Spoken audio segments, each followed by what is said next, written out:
Hello friends, this is a 2-mark question on DBMS and topic transaction and concurrency control. The question reads as follows. Consider the transaction T1, T2 and T3 and the schedule S given below, where the subscript denotes the transaction number. Assume that the timestamp of transaction T1 is less than the timestamp of transaction T2, which is less than the timestamp of transaction T3. Using timestamp ordering scheme for concurrency control. Find if there is to be a rollback, which transactions will be rolled back. The given schedule S can be written as follows.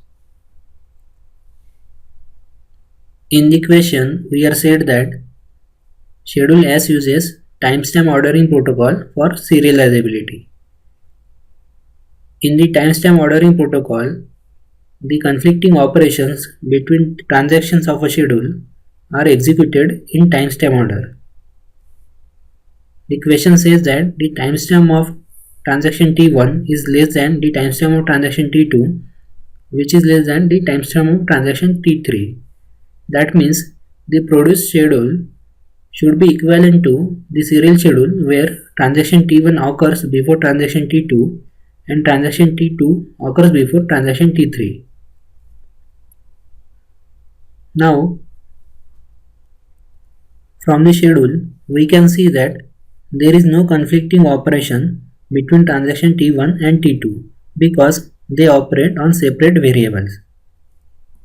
There is a conflicting operation between transaction T1 and T3 for variable A because one of these is a write operation. However, transaction T3 starts after transaction 1 finishes. So, this will not result in any inconsistency.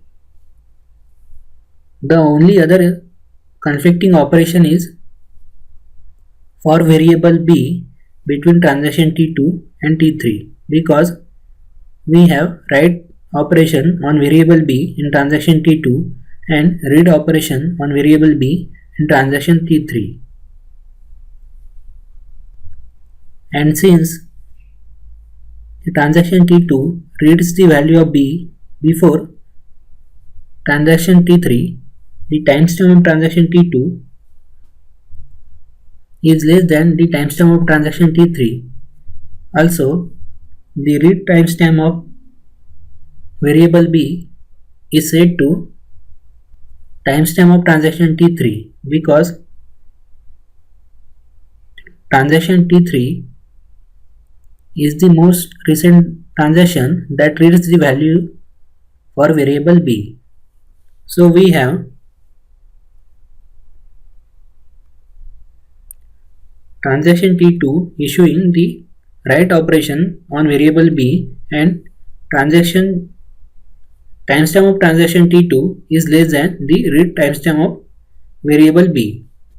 That is, the value of variable B that transaction T2 is producing here was needed previously by transaction T3 while reading the variable B. However, the system assumes that this value will never be produced.